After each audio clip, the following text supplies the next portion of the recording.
Bang Juma, Ya, tadi pertanyaannya Al-Quran itu ada tafsir, apakah tidak bentrok? tafsir. Ya. Wih, Jadi kalau kita cek, gimana suara saya? Udah bagus, cantik, Aman, cantik, ganteng. Aman. aman. Iya. Jadi kalau kita berbicara mengenai Al-Qur'anul Karim tentang tafsir itu legalitasnya, tafsir itu ada di dalam Al-Qur'anul Karim surah Al-Qiyamah ayat Al-Qiyamah ayat 17, 18, 19. Allah Subhanahu wa taala menjelaskan begini. Inna alaina jam'ahu wa Qur'anan. Inna alaina jam'ahu wa Qur'ana. Sesungguhnya kami yang akan mengumpulkannya di dadamu dan kemudian membacakannya. Fa idza qara'nahu fattabi' Qur'ana. Apabila kami telah selesai membacakannya, maka ikutilah bacaannya itu. Summa inna alaina bayana. Kemudian sesungguhnya kami yang akan menjelaskannya. Jadi tafsir Al-Quran itu adalah sebuah kaidah ilmu yang dihasilkan dari disiplin ilmu yang terkait dengan Al-Quran itu sendiri. Siapa yang memulai penafsiran itu? Baginda Rasulullah Muhammad sallallahu alaihi wasallam. Mana legalitas Allah kepada baginda Rasulullah Muhammad sallallahu alaihi wasallam untuk mentafsirkan, menjelaskan Al-Qur'anul Karim?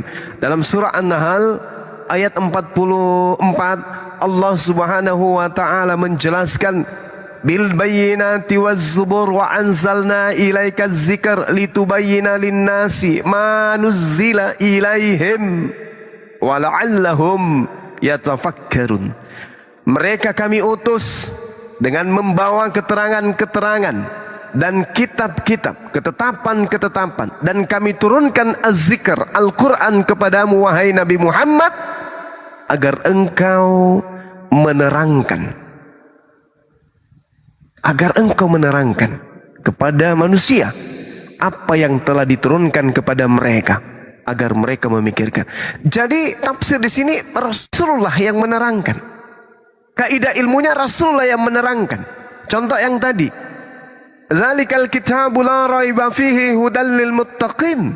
Takwa itu yang menerangkan siapa? Rasulullah Muhammad sallallahu alaihi wasallam. Beliau yang menerangkan, beliau yang menjelaskan. Dan coba kita lihat, ketika Al-Quran itu diwahyukan pertama kali, orang-orang Arab ngerti Arab, mereka bisa baca Quran, tapi mereka belum memahami kandungan Al-Quran itu seperti apa.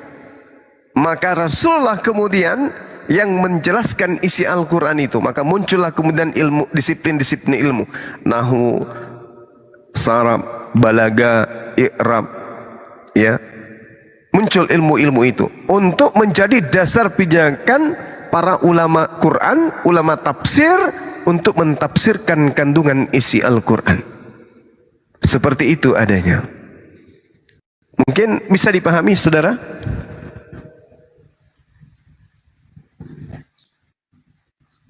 Suara saya masih kedengaran nggak ini ya? Masih Bang. Abangku. Alhamdulillah.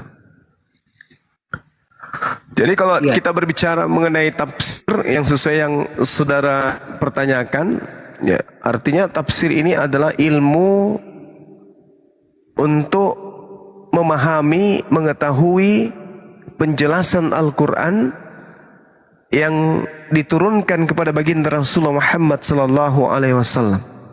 Jadi tafsir ini memiliki makna yang tinggi, yaitu menyingkap sesuatu secara mendalam. Itulah tafsir. Jadi tafsir Al-Quran ya memang ada dasar pijakannya yang tadi udah kujelaskan.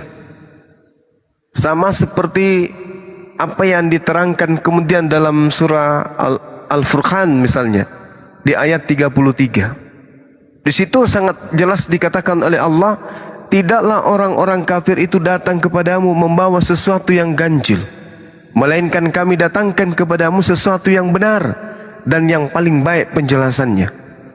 Artinya bahwasanya Al-Quran ini memang runutannya sudah dijelaskan di dalam kandungan Al-Quran itu sendiri, tapi dibutuhkan kemudian pakar untuk menjelaskan itu, dan diawali oleh baginda Rasulullah Muhammad sallallahu alaihi wasallam. Saya kira cukup ya. Jadi tafsir ini adalah sebuah disiplin ilmu yang mengungkap secara mendetail isi cakupan yang termaktub di dalam Al-Quran, alias menyingkap sesuatu secara mendalam yang terkandung di dalam ayat-ayat suci Al-Quran. Itulah tafsir. Demikian. Baik, terima kasih Bang Juma, Bang Dewa atas ilmunya yang saya dapatkan malam ini. Saya bersyukur sekali dan terima kasih sekali pencerahan bagi kami. Alhamdulillah. Juga didengar oleh anak-anak saya di sini. Berhubung waktu di sini udah jam 11, wifi harus kami matiin. Jadi saya mohon pamit. Sekali lagi terima kasih atas ilmu yang saya dapatkan, ini sangat besar manfaatnya. Mudah-mudahan kalau saya masuk lagi untuk bertanya diperbolehkan. Terima kasih. Ya. Sama-sama Bang Gugum.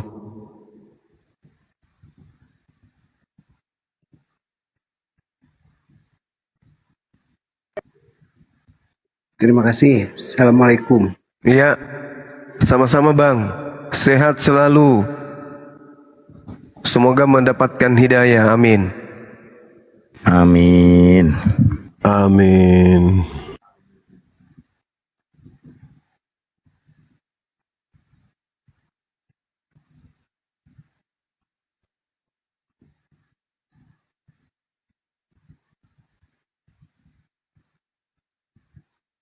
Assalamualaikum warahmatullahi wabarakatuh, guru-guruku semua.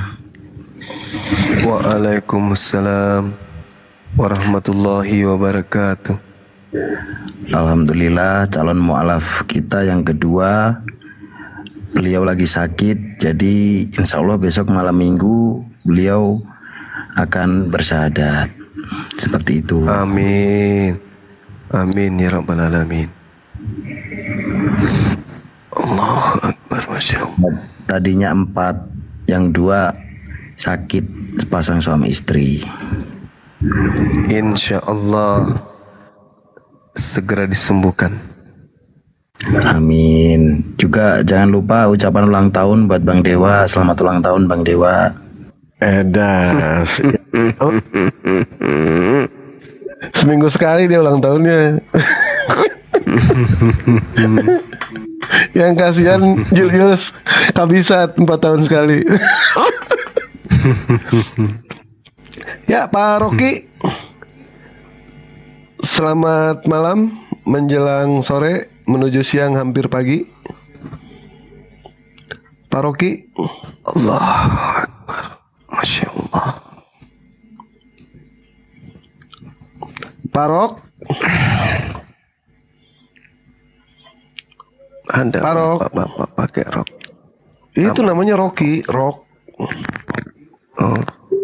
Monitor Rocky. Selamat malam Rocky. Jadi berhala ini di atas ini. Monitor Sariawan. Rocky. Selamat malam Rocky. Beliau Sariawan. 1, 2, 5.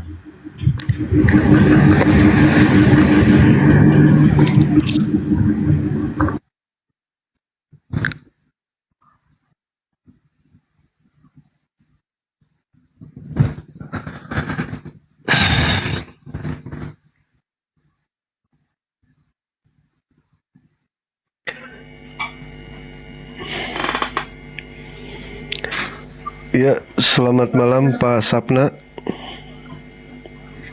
Halo, selamat malam. Assalamualaikum. Waalaikumsalam. Nah, ini bagian dewa, Pak. Waalaikumsalam Diam, diam, warahmatullahi diam, diam. wabarakatuh. Diam, Ya, diam, ya. diam, diam. Siap. Ibu ini, ibu bukan bapak. Ya, silakan Bu Sapna. Ya, Waalaikumsalam warahmatullahi wabarakatuh. Alhamdulillah saya Islam dari kecil. Saya mau bertanya sama Bang Juma, boleh? Aduh, ke Bang Juma. Ya, silakan.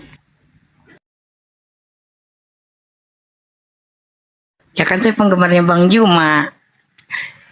Ya,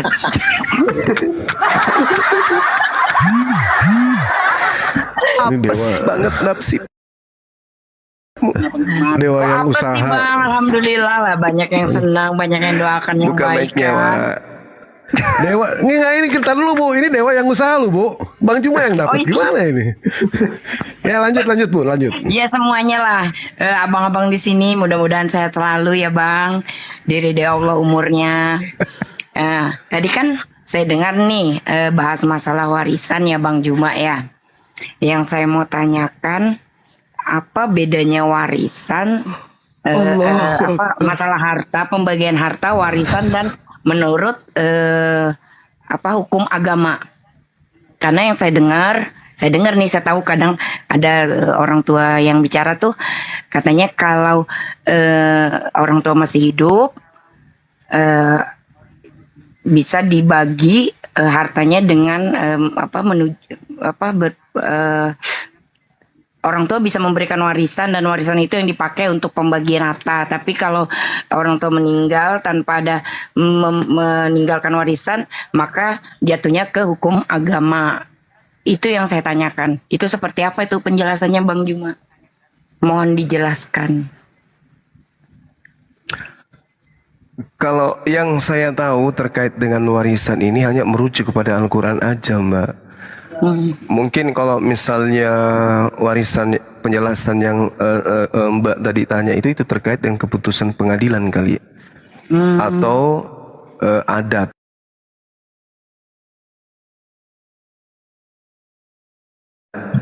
Atau bisa juga wasiat atau tradisi yang tidak mencederai syariat atau kesepakatan di dalam rumah tangga.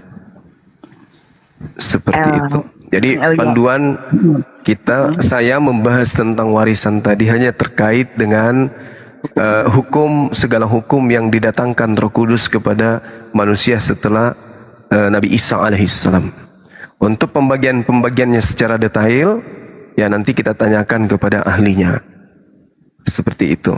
Silakan dibaca Al-Quran surah An-Nisa ayat 11 tentang pembagian daripada warisan tersebut secara hukum-hukum agama syariat. Kalau misalnya dia lebih ya dari apa yang ada di dalam Al-Quran ini, dalam arti kata lebih mendetail, pembagiannya seperti apa, tidak sesuai yang ada terurai di sini, mungkin karena hibah atau mungkin karena ada wasiat atau ada hal yang menyebabkan, ada uzur lain yang menyebabkan aturannya dirubah kemudian, ya selama tidak mencederai apa yang ada di dalam Al-Quran dan tidak mencederai para ahli waris, saya rasa itu sah-sah saja. Karena tidak ada perintahnya kemudian janganlah engkau membagikan hartamu dengan cara ini, dengan cara ini. Hanya saja Allah memerintahkan untuk berlaku adil. Seperti itu, Mbak. Hanya saja ketika manusia kemudian itu tidak memiliki metode pembagian warisan secara sah, maka Al-Quran ini solusi dari sejak 1400 tahun silam. Untuk lebih detailnya mungkin bisa tanya ke Ustadz kita, Ustadz Uwas atau Ustadz Basalama. Mereka itu adalah pakarnya. Kalau saya hanya terkhusus kulit-kulit luarnya saja. Saya hanya seorang apologet jalanan yang ya tidak sampai ilmunya ke dasar yang terkait dengan pewarisan ini. Ya, Ustadz Adi Hidayat, betul. Atau Ustadz Wafi atau Ustadz Tahta, beliau pakar. Kalau saya khusus untuk apologet perbandingan agama. Ilmu saya masih minim. belum paham yang kayak gini-gini.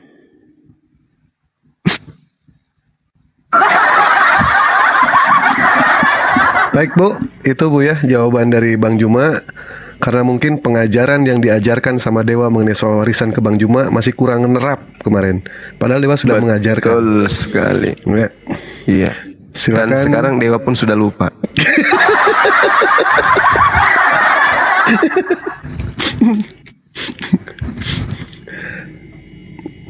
Antara bapaknya menulis wasiat nih Bang, ya kan, ke anaknya.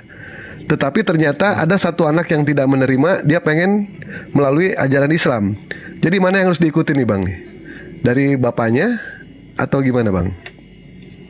Itu juga bukan saya ahlinya. Ya sudah. Kalau Bapaknya saya lebih mengedepankan Al-Quran daripada wasiat. Oh iya, iya. Hukum Allah yang lebih dulu. Baik, baik. Kemarin ada yang ngewarisin toko Bang, toko. Ternyata bukan punya bapaknya itu Bang, bukan punya bapaknya itu. Tapi? Punya singko. Tapi? Singko sebelah. Diwarisin gak anaknya? Oh jadi ceritanya bapaknya cuman karyawan di situ, Iya. di toko betul. itu. Nah, begitu dia mau meninggal, dia wariskan itu kepada anaknya. Anaknya datang, yang punya toko bilang, gila lu ya, pasti anaknya Dewa ini. Bapak lu pergi itu memang konyol, bapak kau tuh konyol. Anaknya dikorban. Aduh, parah juga ini. Ya, Bunda siapa ini? Omi. Oh my God. Selamat malam, Omi. Nah, Yeah.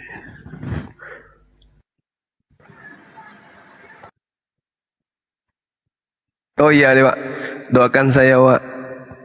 Kalau saya jadi di Jakarta, jadi orang Betawi. Oh, enggak, nggak mau ketemu Bang Juma, nggak mau. Yang mau ketemu sampean sopo?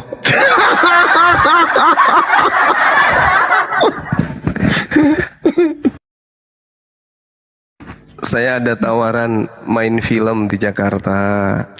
Jadi judul filmnya itu terkait dengan tokoh silat Betawi. Siapa namanya? Pitung. Tokoh silat Betawi itu siapa? Pitung. Lagi-lagi. Pitung. Ada lagi yang lain. Ji. Ada lagi, bukan. Segar. Oh, itu udah pensiun itu. Sakera. Midun bukan Midun. Jampang juga bukan. Benyamin pun bukan. Siapa ya? Sembung. Bukan. Wiro Sableng. Itu tuh. Hebat, tunggu. Aku baca namanya. Pintar ente. Wah, ini orang Betawi ini. Bukan Romai Rama, bukan Samsung juga, apalagi Paulus, bukan lah. Ada aja. Tanjung Priok, Benyamin bukan Pak Itu Tile. kan filmnya itu Mantra. kali penobatan si Paulus Benyamin. paling. Bukan. Mana? Benyamin bukan. Ada tadi padahal yang ngetik di bawah. Ciung Wanara. Bukan. Di Rosablong pula. Ini dia nih. Ini yang benar nih. Maman Kabayan. Kapitan Hitu Sabeni. Pintar dia. Ada yang kenal nggak tuh toko silat Betawi Sabeni? Sabeni. Nggak tahu Sabeni. Ada filmnya itu. Ada kan? Ini ada. Nah, itu saya ditawar main. Mudah-mudahan kalau sesuai dengan horornya, angka-angka horornya ya, udah terima ya. Ini Boleh lah Bisa Bang. ketemu Dewa. Ya Dewa ikutlah kalau ada yang bagian hot Bang, nggak apa-apa. Dewa jadi. ya. Ya, cium pantat belang nggak mau. Iya. Ya Alhamdulillah, fisabilillah. Oh honor, kirain horor. Dijadiin itu aja sekalian Bang Dewa yang disalib itu loh, nggak apa-apa. Dan pengganti. Ya Iwan Billah, fisabilillah kita doakan kepada Bang Juma ya. Beliau mau main film silat Betawi. Itu layar lebar ya Bang ya, layar lebar ya. Iya. Ya Layar lebar, insya Allah. lebarnya itu dari Jakarta sampai Cirebon Bang. Lebarnya ya segitu ya. Madura. Oh Madura, lebih jauh lagi itu ya, lebih jauh supaya semua dunia bisa melihat Bang Juma main layar lebar.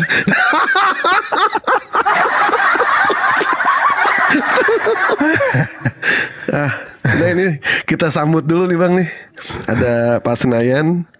Silakan. Pak Senapan. Ya. Selamat malam. Assalamualaikum Pak Senayan. Oh Senayan. Kirain Senapan tadi, sorry. Udah ngantuk soalnya. Waalaikumsalam. Masya Allah.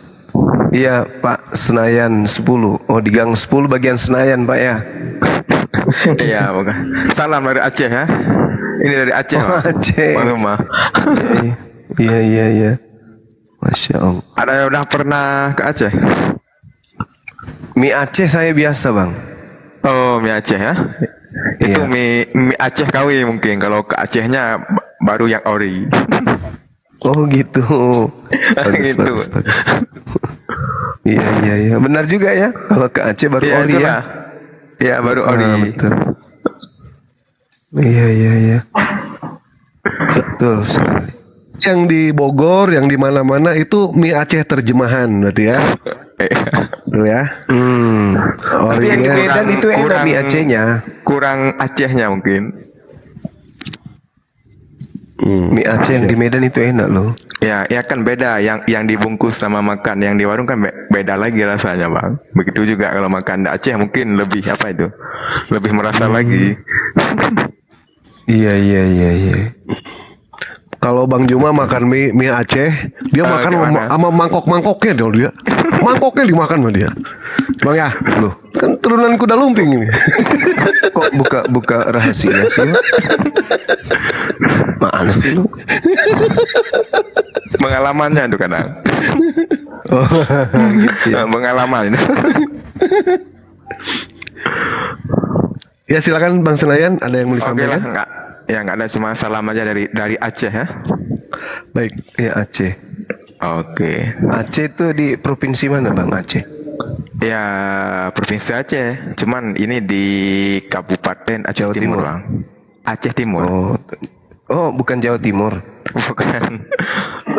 Nggak ada Jawa Bang di sini, Bang. Nggak ada Jawa Timur, ya ada Aceh Timur sama Aceh Oh, Utara Aceh gitu. Timur. Iya itu. Iya. Pernah ya ke Aceh Timur? Aceh Timur dengan Makassar itu cuman berapa mili itu ya? Tapi lihatnya di Globe Bang. Nggak ada, nanti kita buat desak Bang Juma biar datang. Iya.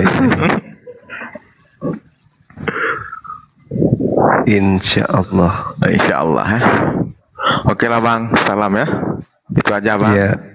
Oh iya Bang, ada mau tanya Bang, boleh? Boleh. Boleh Bang? Boleh. Boleh. Iya. Rambutan itu kenapa disebut rambutan Aceh? Karena berambut Bang. Karena berambut, yang menanamnya itu orang Aceh. Kebetulan dia lagi pakai wig pada saat itu. Wignya jatuh ke pohon itu sampai akhirnya berambut lah pohon itu Bang. Begitu Bang. Assalamualaikum warahmatullahi wabarakatuh. Waalaikumsalam Ini orang warahmatullahi wabarakatuh. Waalaikumsalam. Ada aja jawabannya tidak masuk akal. Tanam rambutan pakai wig. Wah, dasar. Cuk. Silakan Jangan Bang sesat. Asrama. Ya, assalamualaikum warahmatullahi wabarakatuh. Waalaikumsalam. Waalaikumsalam warahmatullahi wabarakatuh. Enggak Bang.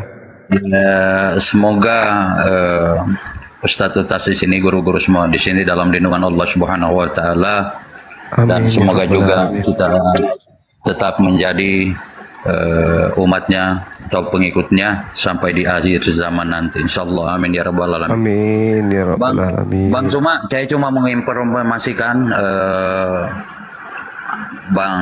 Ustadz Sugi dan rekan-rekan di sini menginformasikan, saya kebetulan lewat tadi di room ada lagi si Api itu ya, yang pernah suruh syahadat di sini ya kemarin si Yusuf Api berulah lagi tuh Bang. Iya. Berulah lagi, ada Bang Sugi di sana, pokoknya semuanya palsu-palsu. Ada Dewa juga kalau tidak salah palsu di situ lagi. Jadi saya sampaikan kepada rekan-rekan Muslim jangan naik. Dan saya bilang tolong rekan-rekan, ini akunnya kamu saya pantau ya. Apapun bentuknya, berani Anda menghujat Islam, menghujat siapapun di sini rekan-rekan pembela Islam. Jujur saya sampaikan, saya tidak segan-segan untuk mencari Anda. Nyawa taruhan saya. Masya Allah. Dilaporkan aja Bang, jangan dicari. Iya, Bang Suma izin saya dari Sulawesi Tengah, rekan-rekan. Saya juga sudah terdaftar, sudah terdaftar di API. Saya cuma minta kepada, saya sudah telegramnya sudah ada, si Ustadz Alif saya sudah DM juga. Saya diinformasikan siapa tahu ada rekan-rekan admin di sini. Saya dimasukkan saja di API Sulawesi Tengah ya bersama rekan-rekan yang ada di Sulawesi Tengah. Allahu Akbar. Iya. Kemarin juga ada Pak Dr. Rahman tuh, kepala rumah sakit di sana yang mau kemudian membentuk API wilayah Palu. Iya. Iya, terima kasih Bang Zuma. Ustadz-ustadz yang ada. Iya, ustadz-ustadz yang di sini. Harapan saya Bang Zuma, silakan saja jalan. Bang Zuma tidak sendiri.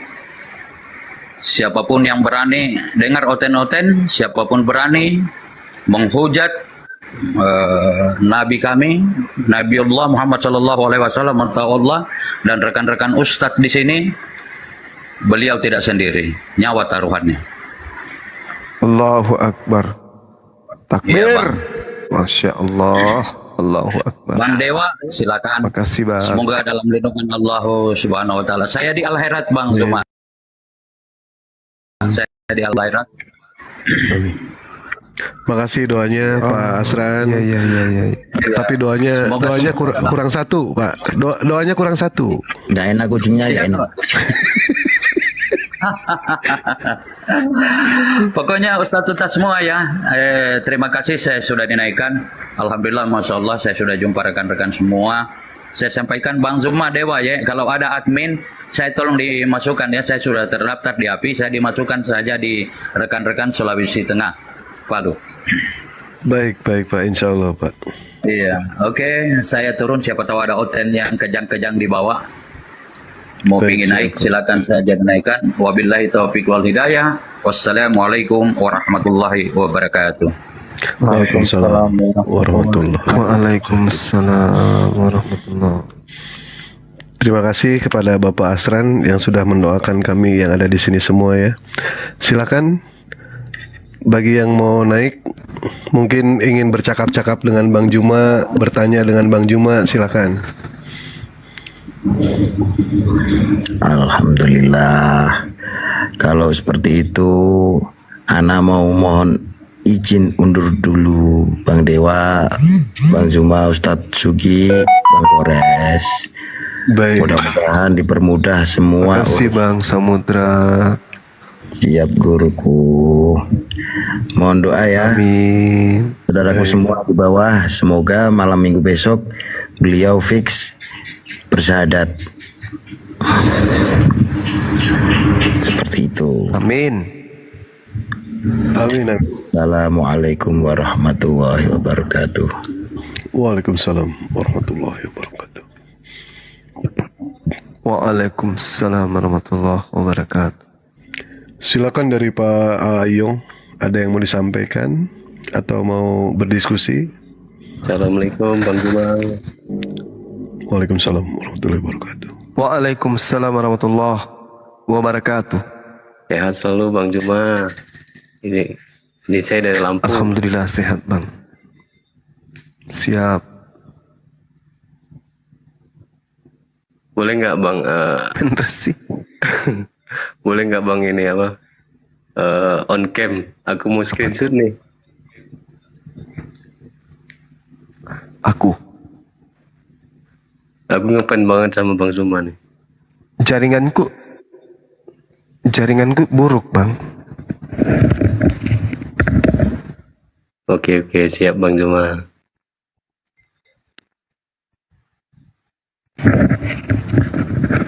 10 kali 7 kali. Jaringan saya jelek.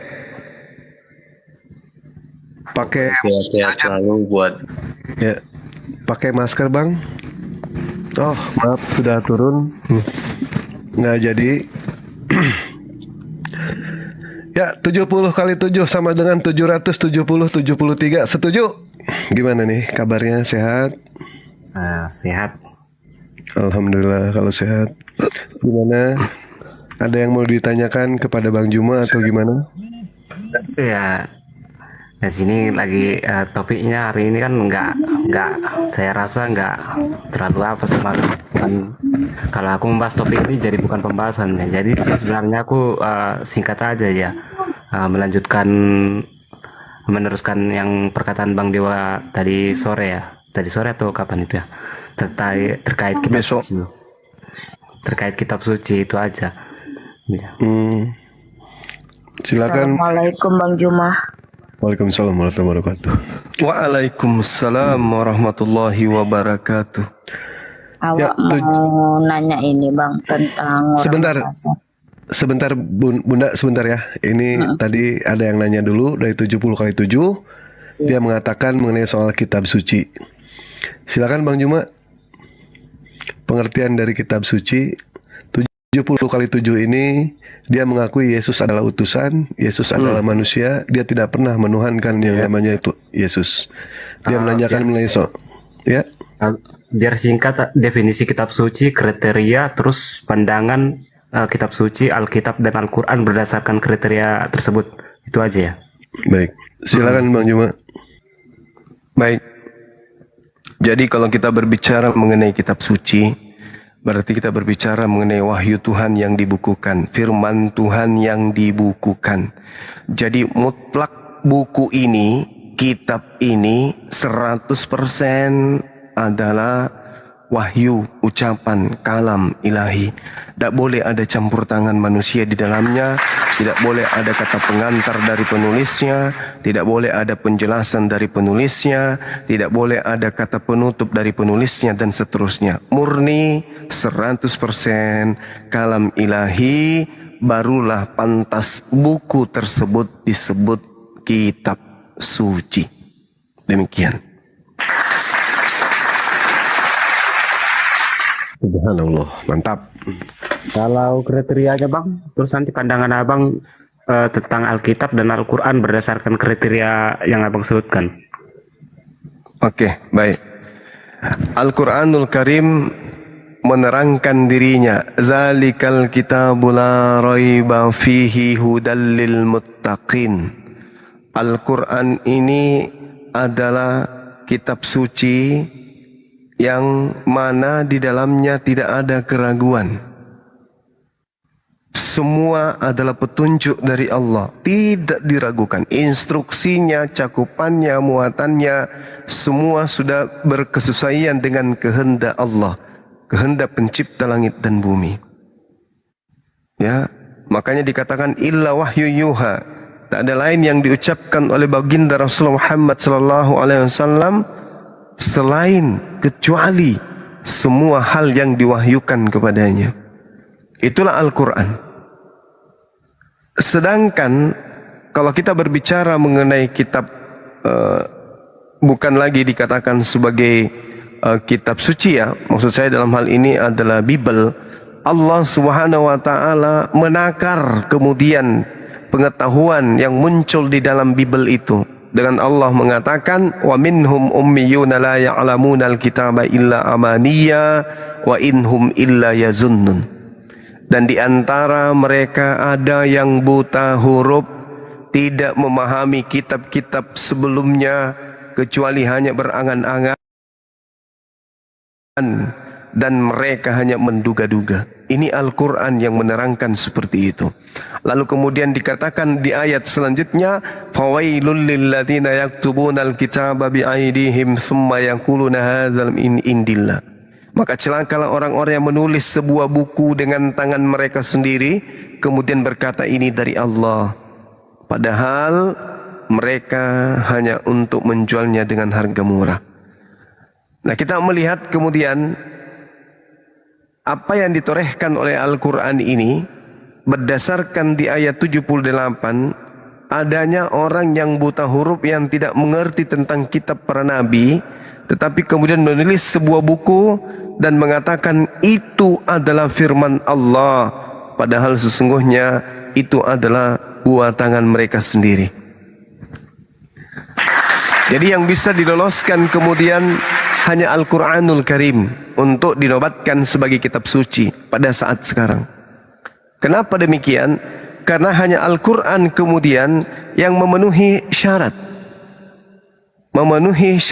sanadnya. Bagaimana kemudian Al-Quran itu datang dari Allah kemudian sampai kepada malaikat, malaikat kemudian menyampaikan kepada baginda Rasulullah Muhammad sallallahu alaihi wasallam. Rasulullah Muhammad sallallahu alaihi wasallam tidak berkata sedikit pun selain daripada apa yang disampaikan diwahyukan kepadanya. Makanya Rasulullah Muhammad sallallahu alaihi wasallam mengatakan, "Khuzu Qur'an min arba'ah, min Abdillah bin Mas'ud wa Salim wa Mu'adz." Lalu dikatakan wa Ubay. Jadi ketika kemudian Rasulullah Muhammad SAW menerima wahyu dari Allah melalui perantaraan roh kebenaran, roh kudus, maka Rasulullah Muhammad SAW selanjutnya mengutarakan, terimalah Al-Quran dari sahabat-sahabatku. Sahabatnya malah disebutkan namanya. Makanya ada yang dikatakan dalam Al-Quran itu ijazah ardan wasima'an, ijazah setoran bacaan. Jadi kalau dipraktikkan kemudian seorang guru membaca Al-Quran, murid mendengarkan dengan seksama. Setelah guru selesai membaca, murid membaca ulang apa yang dibaca oleh gurunya. Inilah yang disebut metode atau ijazah talaqqil Quran. Jadi Rasulullah menerima Quran. Contoh, wa min ayatihi an khalaqa lakum min anfusikum azwaja litaskunu ilaiha, dan seterusnya. Maka ayat ini dibacakan kepada para sahabat. Para sahabat pun setelah menerima itu dibaca ulang di hadapan Rasulullah. A'udzu billahi minasyaitonir rajim. Bismillahirrahmanirrahim. Bacaan yang tadi diulang kemudian oleh para sahabat. Wa min ayatihi an khalaqalakum min anfusikum azwaja. Setelah dibaca kemudian oleh sahabat, didengarkan kembali oleh Rasulullah. Rasulullah mendengarkan bacaannya sudah sesuai dengan kaidah, maka Rasulullah memberikan legitimasi kepada sahabatnya untuk mengajarkan kepada sahabat yang lain. Sahabat yang lain membacakan bacaan yang sama kepada sahabat yang lain. Wa min ayatihi an khalaqalakum min anfusikum azwaja. Dibaca para sahabat, diterima para sahabat, sampai kepada tabi'in. Tabi'in pun menerima bacaan yang sama. Wa min ayatihi an khalaqalakum min anfusikum azwaja. Terus sampai kepada manusia yang ada di Indonesia hari ini membacakan wa min ayatihi an khalaqalakum min anfusikum azwaja. Tidak ada perubahan. Terjemahan boleh berubah, kata per kata boleh tukaran tempat, kalimatnya pun bisa bersenggolan dan seterusnya, tapi bacaan kalamnya dari Allah tidak akan pernah bisa berubah. Ini kenapa? Untuk menjaga kesucian kitab Al-Quran. Apakah ini dialami oleh kitab di luar Al-Quran? Tidak. Apakah kemudian ketika dikatakan begini, contoh kita ambil misalnya di Yohanes 1. Ya, kita ambil di Yohanes 1 nomor 1. Apa yang diterangkan di sana? Pada mulanya adalah firman. firman itu bersama-sama dengan Allah, dan firman itu adalah Allah. Pertanyaannya, ini firman Tuhan atau bukan?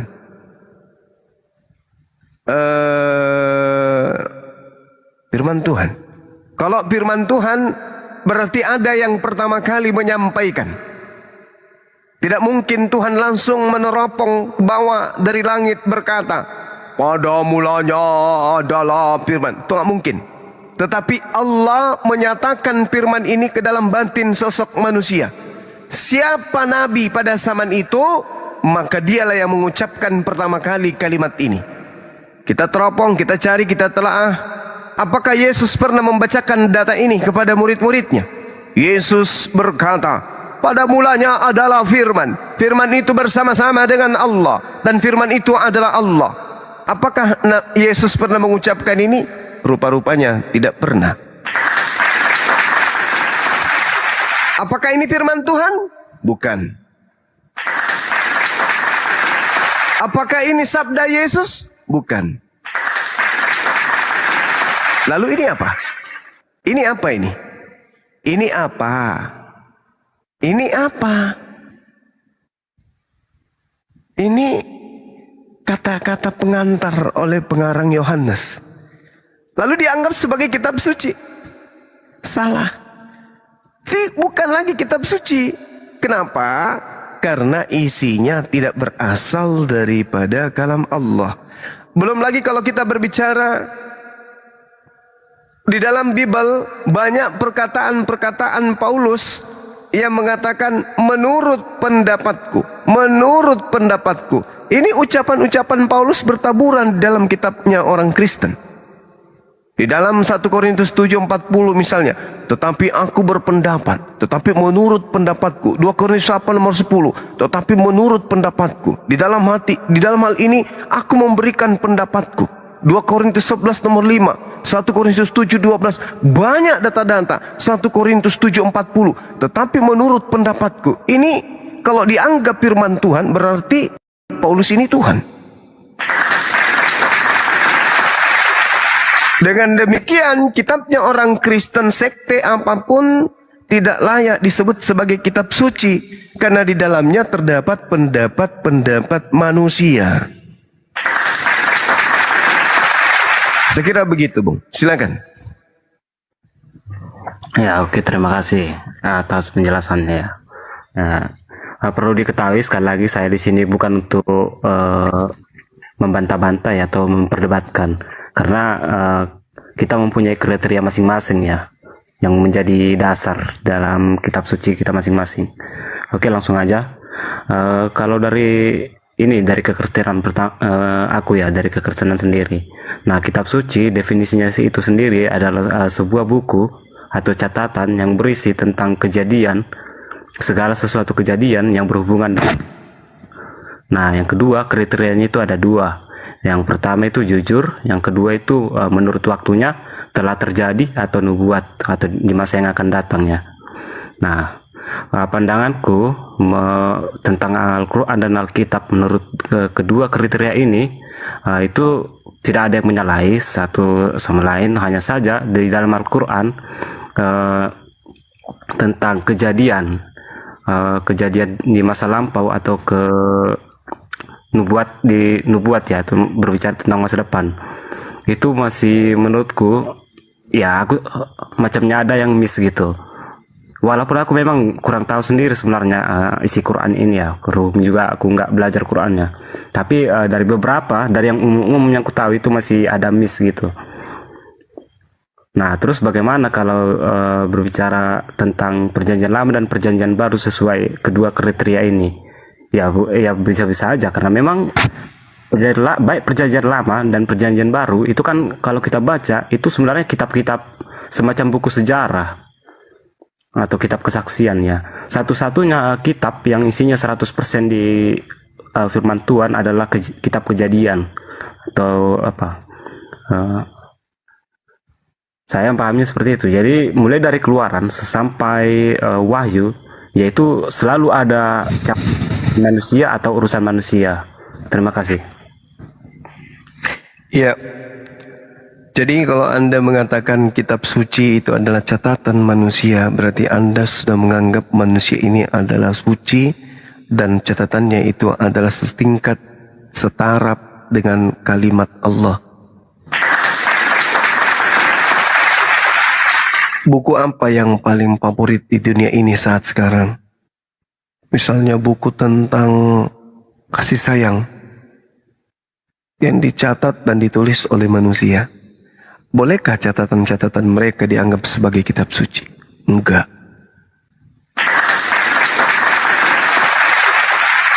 Atau buku yang dituliskan oleh seorang ahli perang, ahli militer yang berpangkat jenderal.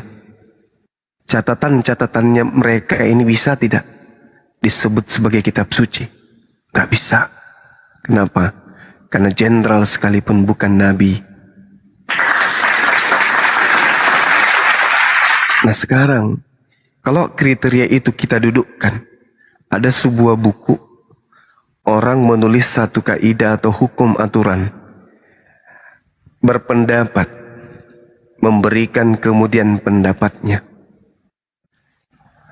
Sama seperti Rasulullah Muhammad SAW berpendapat, oleh karena tuntunan dari Tuhannya. Kul, katakanlah wahai Nabi Muhammad. Kul, katakanlah wahai Nabi Muhammad. Betapa banyak perintah yang datang kepada Rasulullah dengan dua huruf ini. Kul, kul, kul. Karena semua ayat di dalam Al-Quran yang berbicara tentang kul itu adalah perintah Allah kepada baginda Rasulullah Muhammad SAW. Tok seorang diri untuk berkata seperti apa yang diperintahkan. Kul in kuntum tuhibbunallah. Berarti yang diperintahkan untuk mengucapkan itu adalah baginda Rasulullah Muhammad SAW. Qul huwallahu ahad. Qul dan seterusnya. Semua kata qul itu diperintahkan oleh Allah untuk Rasulullah. Sekarang permasalahannya adalah kita bukan nabi. Kita tidak melihat Allah berfirman kepada Rasulullah. Kita tidak pernah melihat kemudian malaikat datang kepada Rasulullah.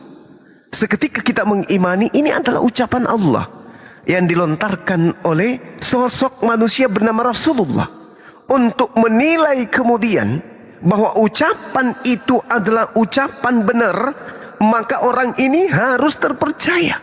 Orang ini harus terpercaya oleh orang-orang di sekelilingnya, terpercaya oleh keluarganya, terjaga nasabnya, terjaga silsilanya, jauh dari perbuatan bohong, jauh dari perbuatan maksiat. Tidak ada titik celah tentang dusta yang pernah terjadi pada lisannya. Itu baru bisa disebut sebagai orang yang terpercaya informasinya. Kalau ada seorang menulis sebuah buku, hukum-hukum, aturan-aturan, bagaimana kita bisa tahu ini adalah benar dari Allah, ini benar dari Tuhan, kalau dia sendiri bukan nabi? Lalu kemudian kalau dia hanya ngaku, aku adalah utusan, aku adalah rasul, itu ucapan dia. Periksa dari mana orang ini, siapa bapaknya, siapa kakeknya, siapa buyutnya, apa sanapnya. Ini adalah nasabnya, ini adalah nasab orang-orang yang baik, orang-orang yang saleh, orang yang mendekatkan diri kepada Allah. Kok diterima laporannya, diterima penyampaiannya dengan hanya alasan bahwa semua yang tertulis di dalam kitabnya adalah ilham dari Roh Kudus? Mana buktinya? Berbicara aja bohong, mengungkapkan suatu hukum aja dusta. Apa bukti kebenaran cakupan muatan yang termaktub di dalam buku yang ditulisnya? Tak ada. Lihat siapa bapaknya, nggak tahu. Kakeknya siapa, nggak tahu juga. Emaknya nggak tahu. Siapa saudaranya? Nggak ada yang tahu. Anaknya? Nggak ada yang tahu. Istrinya? Nggak ada yang tahu. Terus kenapa dipercaya? Kenapa dipercaya? Bapaknya kita tidak kenal. Ibunya kita tidak tahu. Kakeknya kita tidak tahu. Silsilahnya kita tidak ngerti. Habis itu dia datang membawa 14 buku. membuat hidup kita berubah. Yang tadinya percaya kepada pencipta langit dan bumi, sekarang kita berubah percaya kepada manusia yang mati di atas tiang salib menjadi Tuhan. Ini yang ngajarin kita, ini siapa orangnya? Siapa nama bapaknya? Bagaimana karakternya? Bagaimana darah yang ada dalam tubuhnya? Hasil zina kah dia? Hasil rampokan kah dia? Atau dia jangan-jangan adalah manusia yang lahir di tanah sengketa? Kita nggak tahu. Maka yang disebut buku suci itu, penulisnya harus suci, sumbernya harus suci, mulut orang tersebut harus suci, keturunan dia itu harus orang-orang yang suci. Dia berasal dari lisan yang terjaga, jadi dari kelamin yang terjaga, dari ibu yang jauh dari zina dan seterusnya. Baru bisa dikatakan dia adalah nabi yang diutus oleh pencipta langit dan bumi. Kalau nasabnya saja tidak jelas, apa dasar kita mengatakan tulisannya itu adalah buku suci? Gak ada. Selain doktrin semata-mata. Itu yang perlu saudara saya pahami. Jadi kalau berbicara mengenai syukran saudara Billy, kalau saudara berbicara mengenai kaidah kitab suci, maka Tuhan tidak pernah menjatuhkan sebuah kitab dari langit. Tuhan tidak pernah menjatuhkan sebuah buku dari langit. Tapi buku yang ada itu berasal dari tangan, dari lisan orang-orang yang kita sebut nabi dan rasul. Nabi dan rasul silsilahnya harus jelas. Abraham harus jelas, Musa harus jelas, Daud harus jelas, Salomo harus jelas. Paulus, Lukas nama bapaknya siapa? Markus nama bapaknya siapa? Petrus nama bapaknya siapa? Paulus nama bapaknya siapa? Orang-orang tidak dikenal, merubah keyakinan saudara. Kemana hendak Anda pergi? Saya kira begitu, silakan. Ya, oke, terima kasih atas penjelasannya. Gini, terkait perkataan Bang Zuma ya, ketika buku kitab suci atau buku suci itu isinya 100% firman Tuhan. Sebenarnya di sini ya aku nggak bisa saya bantah ya, karena memang ya itu kriterianya Bang Zuma ya, mewakili Islam. Nah, kita tahu kan ada 5 kitab Taurat ya, Kejadian, Keluaran, Imamat, Bilangan, Ulangan. Nah, dari kelima kitab Taurat ini hanya kitab Kejadian yang sepenuhnya itu berasal dari Tuhan ya, melalui pewahyuan atau penglihatan. Jadi hanya kitab Kejadian. Jadi ketika Bang Zuma tadi mengatakan kalau ada campur tangan manusia atau urusan manusia di dalam kitab tersebut, maka tidak dapat dikatakan kitab suci. Nah, ini nanti imbasnya kalau kita gunakan kriteria ini, kelima kitab Taurat itu keempat kitab Taurat, Keluaran, Ulangan, Bilangan itu kena juga.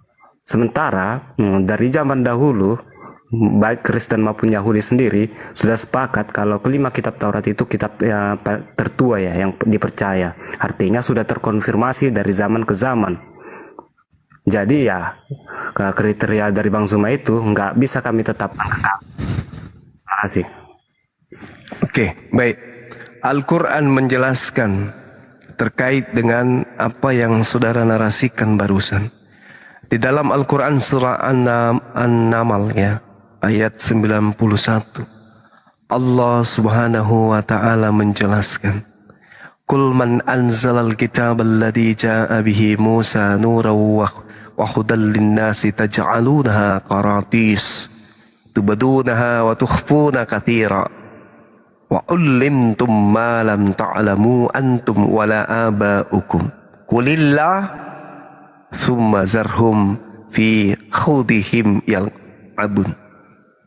Kata Allah, katakanlah wahai Nabi Muhammad, siapakah yang menurunkan kitab Taurat yang dibawa oleh Nabi Musa sebagai cahaya dan petunjuk bagi Bani Israel? Kamu jadikan kitab yang datang kepada Nabi Musa itu sebagai lembaran-lembaran kertas yang bercerai-berai.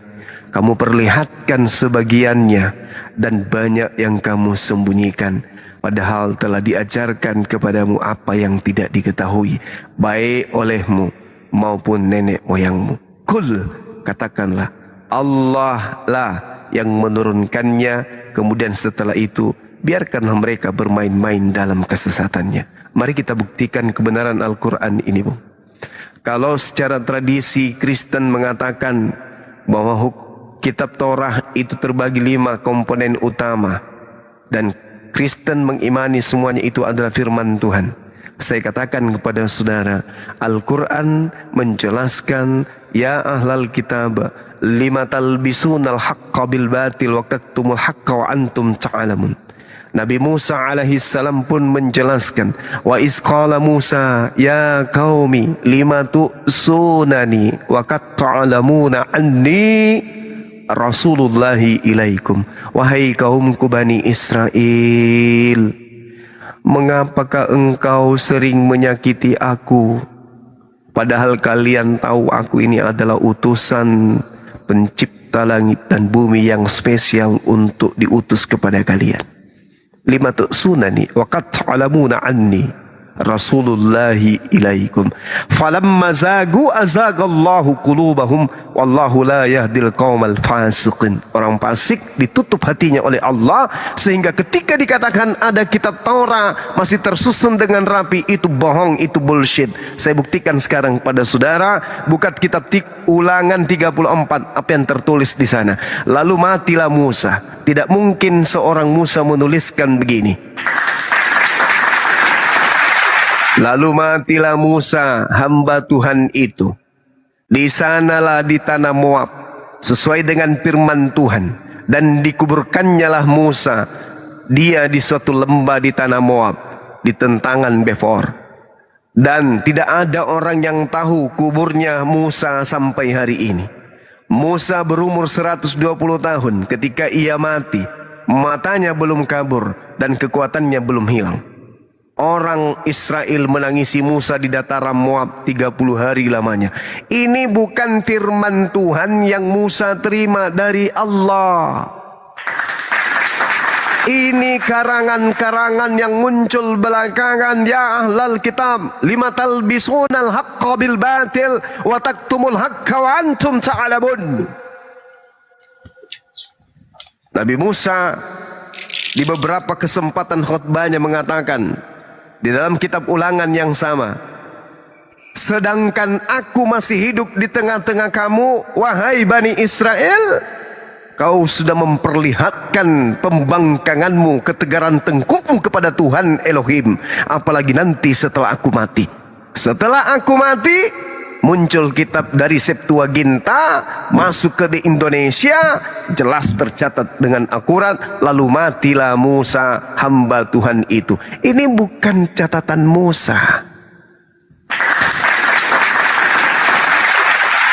Anda mengatakan firman Tuhan itu di kitab Kejadian, itu juga bukan firman Tuhan. Tidaklah mungkin berbicara mengenai proses penciptaan alam semesta. Tidaklah mungkin Tuhan yang maha mengetahui, Tuhan yang maha berilmu, mengajarkan sesuatu yang tidak sesuai dengan kaidah ilmu. Ada siang dan malam, ada tumbuh-tumbuhan, matahari belum tercipta. Tak mungkin. Itu mustahil. Ada kemudian matahari hari pertama. Nanti ada sinar matahari di hari pertama. Tapi nanti dicipta sumbernya di hari keempat. Itu mustahil. Tuhan tidak mungkin salah. Tuhan tidak mungkin keliru.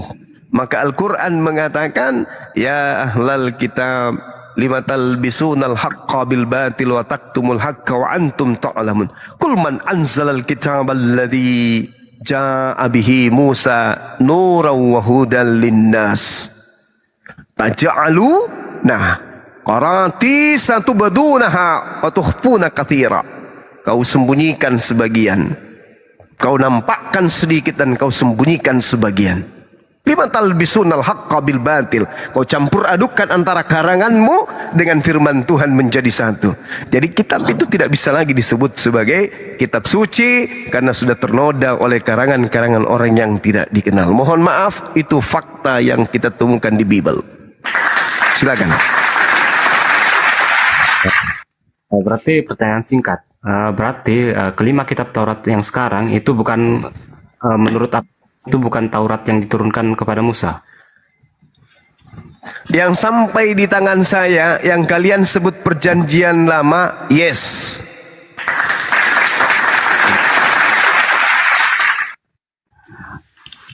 Nah, tadi ini aku mau menanggapi terkait kitab Kejadian ya. Kalau kata Bang Zuma itu bukan firman Tuhan. Tetapi mengapa aku mengatakan itu 100% berasal dari Tuhan? Ingat, berasal dari Tuhan, bukan firman Tuhan. Nah, kalau kita lihat kitab Kejadian ini, semua cerita yang ada di Kejadian itu kejadiannya itu sebelum zaman Musa ya. Nah, terus dari mana Musa tahu kejadian-kejadian seperti itu? Artinya ya Musa dikasih penglihatan, pewahyuan. Itu makanya kenapa saya katakan kalau kitab Kejadian ini ya 100% pewahyuan. 100% berasal dari Tuhan gitu. Oke. Jadi kalau kita berbicara mengenai konsep terbuka, ini bukan konsep yang terbuka pada akal manusia. Tuhan berfirman tentang proses penciptaan, disampaikan kemudian kepada Nabi Musa. Itu betul. Betul itu. Itu betul. Yang tidak betul ini adalah kitab saudara. Pada mulanya Allah menciptakan langit dan bumi. Ini proses pencipta. Bumi belum berbentuk dan kosong. Udara menutupi samudera raya. Gelap gulita menutupi samudera raya. Dan angin atau oksigen atau udara ciptaan Allah melayang-layang di atas permukaan air. Berfirmanlah Allah, jadilah terang, lalu terang itu jadi. Allah melihat bahwa terang itu baik, lalu dipisahkan nyala terang itu dari gelap. Dan Allah menamainya terang itu siang dan gelap itu malam. Bagaimana mungkin ada siang, ada malam, ada petang, ada pagi, ada terang, ada gelap, kalau tidak ada sumber yang membentuk terjadinya malam, terjadinya siang, terjadinya pagi, terjadinya petang. Sementara hal ini bisa terjadi kalau sumber yang mengadakan keadaan itu sudah ada. Hari pertama belum ada matahari, sudah ada pagi. Bagaimana Anda bisa mengatakan ada pagi tanpa ada matahari? Bisa? Ya, kalau masalah tentang isi Kejadian, saya mohon maaf saya kurang tahu ya, karena memang saya terkendala bahasa ya. Karena memang orang yang paling berhak menafsirkan kitab Kejadian, Keluaran, Bilangan, Imamat, Ulangan itu ya orang Yahudi itu sendiri sebenarnya ya. Ya saya taunya tafsir berdasarkan LAI ya. Sementara seperti yang kita tahu, kalau terjemahan LAI itu ya masih belum bisa dipercaya. Oke, baik. Sekarang gini, kita tinggalkan, kita tutup kitabnya. Kita tinggalkan. Apakah saudara percaya ada pagi, matahari nggak ada? Oke, kalau masalah itu ya itu penglihatan Musa ya memang seperti itu. Kalau menurut ini bukan kalau menurut keilmuan yang sekarang ini keilmuan astronomi ya tentu saja tidak bisa seperti itu. Tidak bisa ya. Berarti manusia lebih tahu keadaan yang sebenarnya daripada Tuhan yang Anda imani. Berarti Tuhan Anda harus belajar kepada para astronot yang menurut Anda tadi. Ya, harus belajar kepada orang yang ngerti tentang tata surya. Kalau begitu, Tuhan yang Anda sembah harus belajar. Panggil dia belajar sama orang-orang yang pakar terhadap waktu. Karena ini jelas ini. Ada pagi, matahari belum ada. Bahkan yang lucu lagi, tunas-tunas muda bertumbuh. Biji-biji kemudian itu mengeluarkan batang, tunas dan seterusnya. Bahkan pohon-pohon berbuah. Buah-buah ini kemudian menghasilkan biji-biji. Padahal matahari belum ada. Bagaimana mungkin ada tumbuhan bisa bertumbuh sampai berbuah, matahari belum ada? Anda akan mengatakan, oh Nabi Musa mendapatkan penglihatan seperti itu. Kalau begitu, panggil Tuhannya, duduk, ikut sekolah SD, SMP, SMA, supaya Tuhan yang ngerti tentang kaidah-kaidah. Atau jangan-jangan ini bukan firman Tuhan, karena Tuhan tidak mungkin kita sekolahkan, karena Tuhan itu maha mengetahui. Ini satu-satunya solusi adalah pengarang kitab Anda itulah yang harus Anda cangkul kepalanya pakai kapak, karena telah menyesatkan manusia dengan metode yang dia bawa. Saya kira begitu. Tuhan tidak mungkin salah, yang salah adalah pengarang kitab saudara. Makanya tidak layak disebut sebagai kitab suci. Boleh ada sucinya, tapi dikatakan begini, kitab yang disangka suci. Itu cocok. Bang Sumaya, saya juga di sini nggak mau berbantah-bantah ya. Ketika nggak bisa Anda bantah, ini fakta, nggak bisa. Ketika isi dalam kejadian bertentangan dengan ilmu astronomi, ya saya nggak bisa berbantah-bantah ya. Nah, jadi ya itu kira apanya yang mau dibantah? Jadi ya itu sedikit saja dari aku. Jadi saya sini bukan mau berdebat atau mempertentangkan. Saya sini hanya melihat cara pandangnya Islam mengenai Alkitab yang kami percaya ya. Itu aja sebenarnya. Iya. Jadi bagaimana solusinya menurut saudara? Ketika saudara melihat ini, solusi yang Anda sekarang gunakan untuk mengademkan pemikiran Anda melihat kenyataan ini itu apa? Udah imani aja, gitu ya? Ya, seperti biasa lah. Tahu lah kan gimana cara Kristen. Dan mau sampai kapan Bang mau kayak gitu? Ya begini ya, mengenai apa dasar keimananku. Ya itu yang tertulis, ya memang seperti itu adanya, itu aja.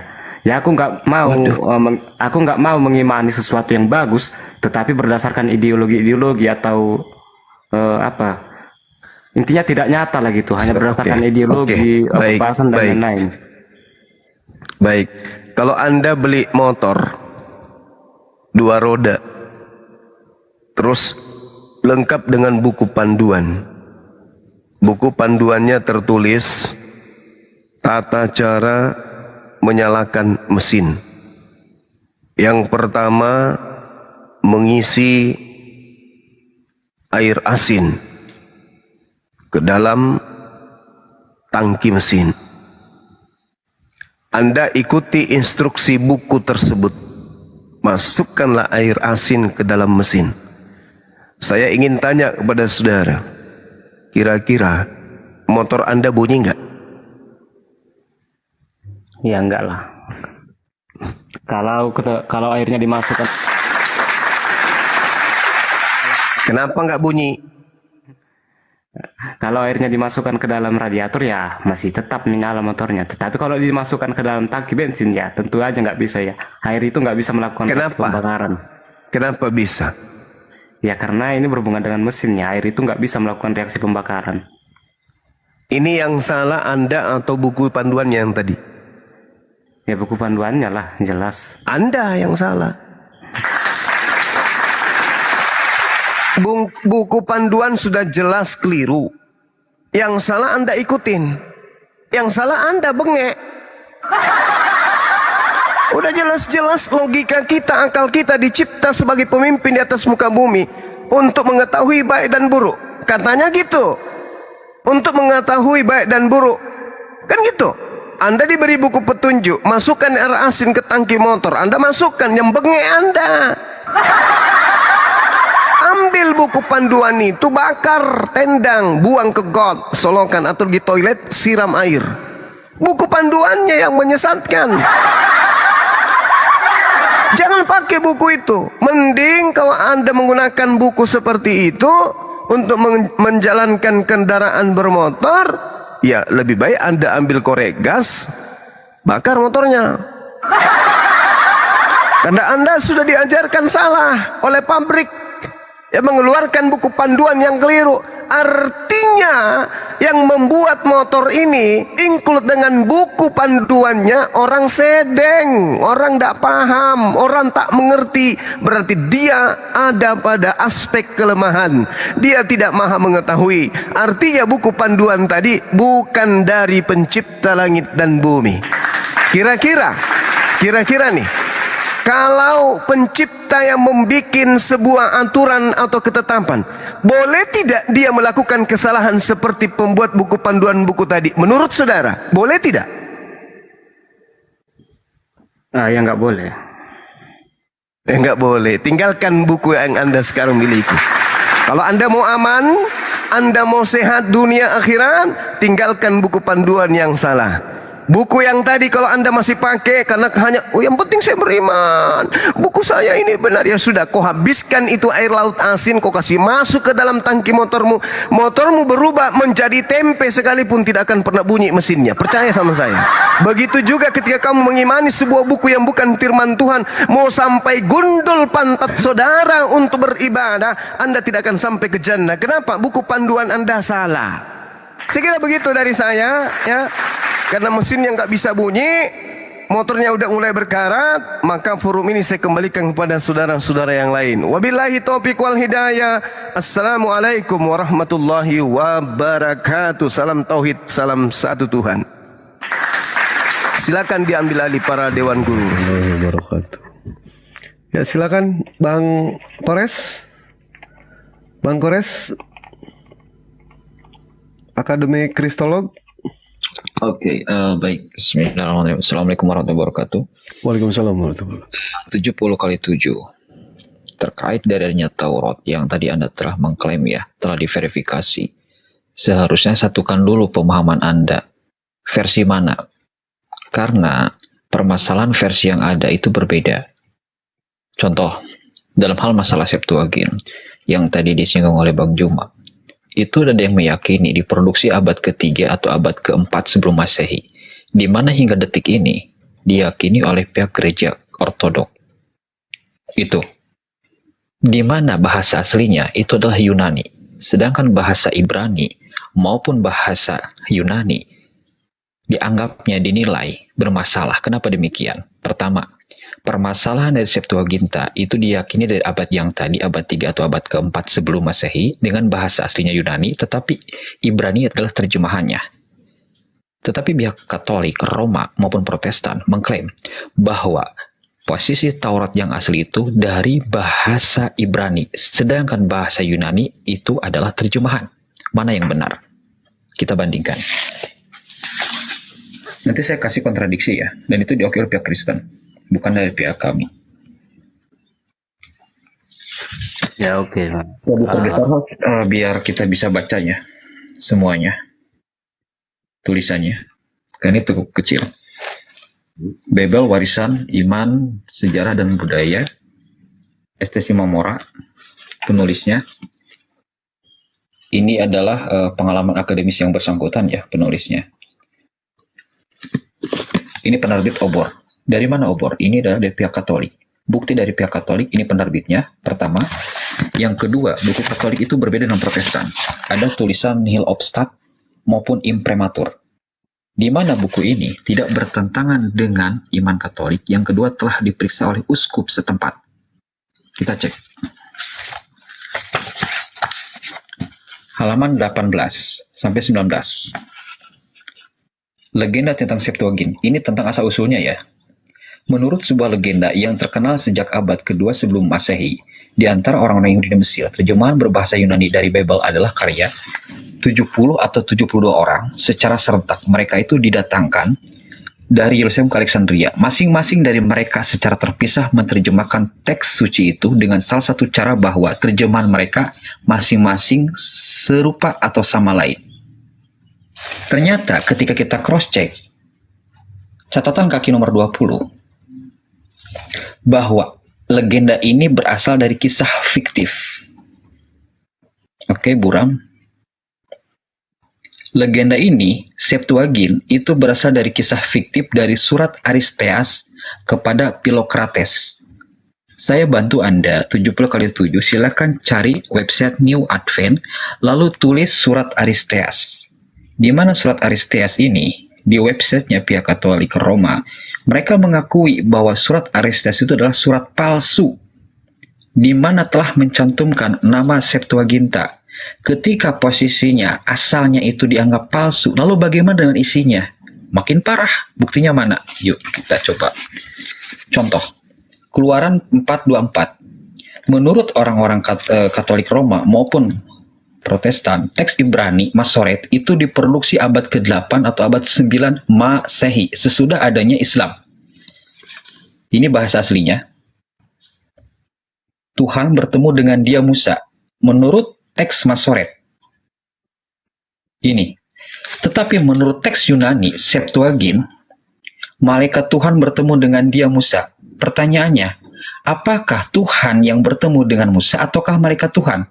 Karena menurut teks Masoret yang diklaim diproduksi abad 8 atau abad 9 Masehi, itu Tuhan yang bertemu dengan Musa. Tetapi dalam teks Yunani, bahasanya itu Yunani, Septuaginta, malaikat Tuhan, bukan Tuhan yang bertemu dengan Musa. Ini yang pertama. Kontradiksi. Yang kedua, Keluaran 24:10. Mereka melihat Allah, teks Ibraninya Masoret. Tetapi dalam teks Septuaginta, bukan seperti ini kalimatnya, tetapi ini. Mereka melihat tempat di mana Allah Israel berdiri di sana. Mana yang benar?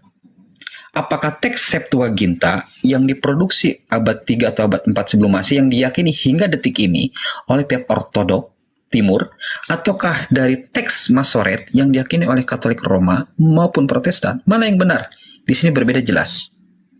Saran saya, 70:7, silakan Anda cari buku ini, pihak Katolik. Yang kedua, di dalam buku ini, tafsir pihak Canisius, Katolik Roma, ternyata menyatakan dengan jelas kitab Kejadian.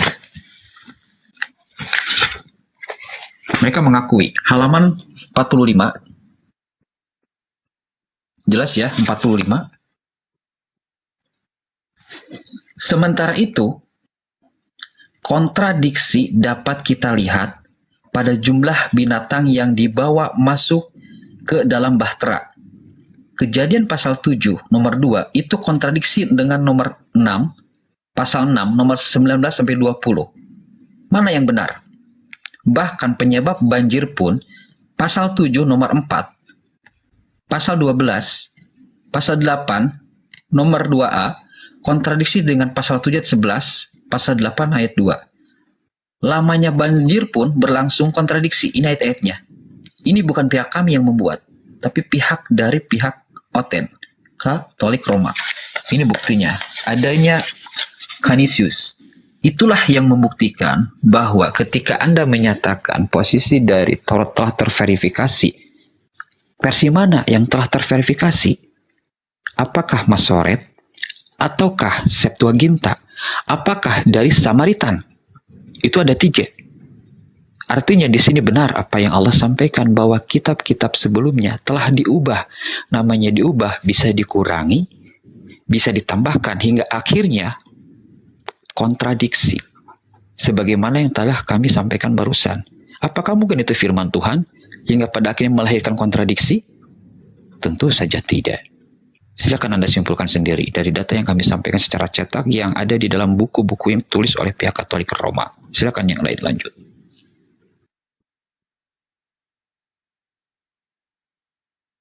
Ya oke Bang, ini sebelum turun Bang, udah jam 12 lewat ya, udah 12:30 sebelum turun aja. Nah di sini saya berkata Taurat, itu makanya tadi saya sebenarnya mengatakan saya tidak terlalu berani berbicara tentang Taurat ya, karena memang bukan kitab saya. Itu apalagi tadi saya, oleh sebab itu apalagi mengenai Septuaginta dan teks Nasore, teks Septuaginta dan Nasore itu saya kurang berani mengatakannya, karena memang jujur aja saya nggak ada pengetahuan tentang kedua kitab tersebut sebenarnya. Nah tentang terbentuknya kitab Torah yang tercantum di dalam Alkitab sekarang versi LAI, ya itu kan sebenarnya banyak dasarnya, rujukannya itu kan sebenarnya banyak naskahnya. Ya kalau kita lihat secara paralelnya itu berdasarkan naskah Ibrani bukan Yunani. Jadi aku juga kurang tahu berdasarkan naskah Ibrani yang mana yang dipakai ya. Soalnya naskah Ibrani Taurat itu banyak ya. Ada laut mati, ada banyak lah. Aku kurang tahu lah. Ntar lah saya belajar lagi. Makanya pernyataan Anda yang tadi disampaikan ketika saya belum naik, bahwa Taurat itu telah terverifikasi oleh siapa? Itu buktinya adanya kontradiksi dan saling bertentangan antar versi dari Septuagint versus dari Masoret. Ketika Anda kekeh Masoret yang valid, sesudah munculnya Islam, di mana Masoret abad 8 atau abad 9 Masehi, maka bisa dikatakan versi Septuaginta salah. Di mana versi Septuaginta hingga detik ini Anda bisa cari namanya Gereja Ortodok Indonesia. Itu salah satu pihak Ortodok yang meyakini Septuaginta dari perjanjian lamanya. Versi Septuaginta dari bahasa Yunani. Mana yang benar? Karena berbeda pendapat tersebut hingga detik ini dalam dunia Kristenan masih eksis. Termasuk kitabnya masih eksis yang berbeda tersebut. Dan Anda bisa cek.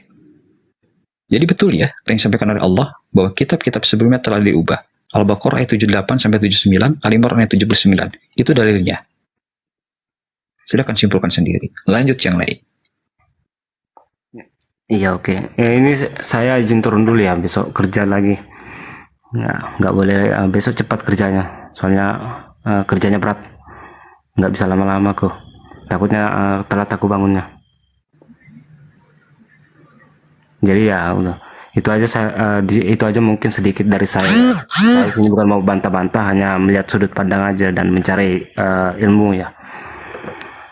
Saya kira seperti itu. Kalau ada kata saya yang kurang berkenan di teman-teman semua gitu, menyinggung itu, mohon dimaafkan. Jadi ya demikianlah dari aku ya. Selamat pagi ya. Udah jam 12 lewat.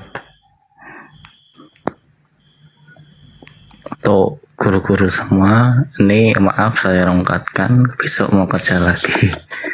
Bang Akademik, Bang Gores, Utasuki, Kojul, Bang Zuma, terima kasih sudah mampir di Api Jateng. Terima kasih banyak. Saya akhiri ya. Assalamualaikum warahmatullahi wabarakatuh. Waalaikumsalam warahmatullahi wabarakatuh. Waalaikumsalam warahmatullahi wabarakatuh.